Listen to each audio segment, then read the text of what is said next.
शान्ताकारं भुजङ्गशयनं पद्मनाभं सुरेश्वरं विश्वाधारं गगनसदृश्यं मेघवर्णं शुभांगं लक्ष्मीकान्तं कमलनयनं योगभिर्ध्यानगम्यं वन्दे विष्णुभवभयहरं सर्वलोकैकनाथं। नमस्कार, स्वागत है आप सभी का हमारे YouTube चैनल में। आज के इस वीडियो में आप श्रवण करेंगे माघ मास के कृष्ण पक्ष की षटतिला एकादशी व्रत की कथा। इस बार माघ षटतिला एकादशी का व्रत 25 जनवरी शनिवार को किया जा रहा है। इस व्रत का पारण 26 जनवरी को सुबह 7:15 से 9:20 के मध्य में किया जाएगा। इस दिन भगवान श्री कृष्ण की धूप दीप नैवेद्य आदि से श्रद्धा भक्ति से पूजा अर्चना करनी चाहिए। आइए श्रवण करते हैं षटतिला एकादशी व्रत की कथा। एक बार प्रेम से कहिए, बोले विष्णु भगवान की जय, श्री राधा कृष्ण भगवान की जय। युधिष्ठिर ने भगवान श्री कृष्ण से प्रश्न किया, वासुदेव कृपा करके मुझे यह समझाइए कि माघ महीने के कृष्ण पक्ष की जो एकादशी होती है उसका क्या नाम है, उसके व्रत की विधि क्या है और उसे करने से क्या फल प्राप्त होता है। श्री कृष्ण भगवान ने युधिष्ठिर को बताया, पांडुपुत्र, माघ महीने के कृष्ण पक्ष की एकादशी का नाम षटतिला है। इस एकादशी का व्रत करने से सभी पाप नष्ट हो जाते हैं। इस एकादशी व्रत के फल के संबंध में एक महापाप हारिणी कथा मैं तुम्हें सुना रहा हूँ, ध्यान देकर सुनो। यह कथा मुनि श्रेष्ठ पुलस्त ने दालव्य जी को सुनाई थी। इसकी विधि भी कथा में ही निहित है। दालव्य ने पुलस्त जी से पूछा, महाप्राज्ञ मुनि, मनुष्य लोक में जन्म लेकर प्राणी प्राय पाप कर्म में लगे रहते हैं। पाप कर्म करने से नरक के कष्ट भोगने पड़ते हैं। मैं जानना चाहता हूं कि क्या किया जाए जिससे उन्हें ये कष्ट झेलने ना पड़े। महात्मा पुलस्त जी बोले, दालव्य जी, आपने मुझसे बहुत सुंदर बात पूछी है, क्योंकि इससे संसार के सभी जीवों का हित होगा। यह प्रश्न बहुत ही गंभीर है। इसका समाधान इंद्र आदि देवता भी नहीं जानते, परंतु मैं उस गुप्त भेद को आपको बता रहा हूँ। जब माघ का महीना आए तो मनुष्य को स्नान आदि से शुद्ध रहना चाहिए, इंद्रियों पर नियंत्रण रखना चाहिए, काम क्रोध लोभ मोह ईर्षा और अभिमान आदि को त्याग देना चाहिए। पुष्य नक्षत्र जिस दिन हो उस दिन हाथ पैर धोकर गोबर कपास और तिल मिलाकर उपले बनाने चाहिए। उन उपलों से 108 बार हवन करना चाहिए। यदि द्वादशी तिथि और मूल नक्षत्र हो तो संयम से रहे। स्नान आदि से शुद्ध होकर भगवान का पूजन और कीर्तन करना चाहिए। एकादशी के दिन व्रत करे और रात को जागरण और हवन करे। इसके दूसरे दिन धूप दीप नैवेद्य से भगवान की पूजा करे और खिचड़ी का भोग लगाए।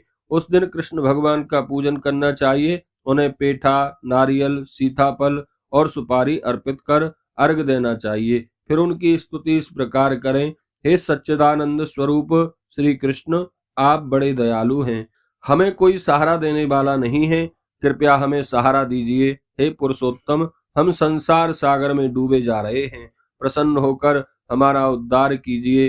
हे कमल जैसे नेत्रों वाले भगवान, हम आपको नमस्कार करते हैं। हे विश्व भावन, आपको नमस्कार है। हे महापुरुष सबके पूर्वज, आप लक्ष्मी जी सहित मेरे द्वारा दिए गए अर्घ को स्वीकार करें। उसके बाद ब्राह्मण की पूजा करें। उसे जल से भरा हुआ घड़ा एवं तिलों से भरा हुआ पात्र दान में देना चाहिए। संभव हो सके तो छाता जूता वस्त्र और जो भी दान देना चाहें वह दान करते समय कहें, इस दान से भगवान श्री कृष्ण मुझ पर प्रसन्न हो। इस प्रकार मनुष्य जितने तिल दान करता है उतने 1000 वर्षों तक स्वर्ग में निवास करता है। इस दिन तिलों का 6 प्रकार से प्रयोग करना चाहिए। इस एकादशी से संबंधित एक कथा है जो इस प्रकार है। एक बार देवर्षि नारद जी ने भगवान को प्रणाम करके उनसे पूछा, भगवान, षटतिला एकादशी का क्या पुण्य फल होता है और उससे संबंधित कथा कौन सी है, सो आप कृपा करके मुझे बताइए। भगवान श्री कृष्ण बोले, नारद, मैं तुम्हें आंखों देखी एक सत्य घटना सुना रहा हूँ, ध्यान पूर्वक सुनो। पुराने समय की बात है। मनुष्य लोक में एक ब्राह्मणी रहती थी। वह सदा व्रत किया करती थी। एक बार वह पूरे 1 महीने तक व्रत करती रही। इससे उसका शरीर सूखकर दुबला पतला और कमजोर हो गया। इतने पर भी उसकी श्रद्धा और भक्ति देवताओं के प्रति आस्था जरा भी नहीं डगमगाई, क्योंकि वह अत्यधिक बुद्धिमान थी। अतः मैंने सोचा इस ब्राह्मणी ने व्रतों द्वारा अपना शरीर तो शुद्ध कर लिया है और यह स्वर्ग लोक भी चली जाएगी, परंतु इसने कभी अन्नदान नहीं किया, इस कारण इसकी तृप्ति नहीं हो पाएगी।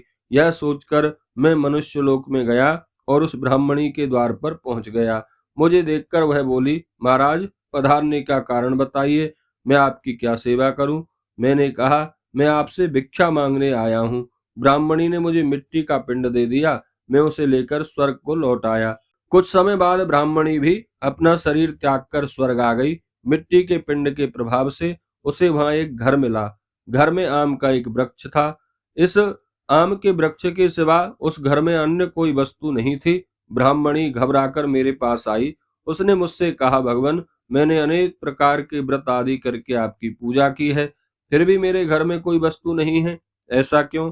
मैंने उसे आश्वासन देते हुए कहा, तुम अपने घर जाओ, जब देवताओं की स्त्रियां तुम्हें देखने आएंगी तब तुम उनसे सटतिला एकादशी का पुण्य और उसकी विधि सुनाने की प्रार्थना करना। जब वे यह सुना दें तभी घर का द्वार खोलना। ब्राह्मणी अपने घर लौट गई। जब देवताओं की स्त्रियां आकर द्वार खोलने के लिए कहने लगीं, तो ब्राह्मणी ने कहा, यदि आप मुझे देखने आई हैं तो मुझे सटतिला एकादशी का महात्म्य सुनाइए।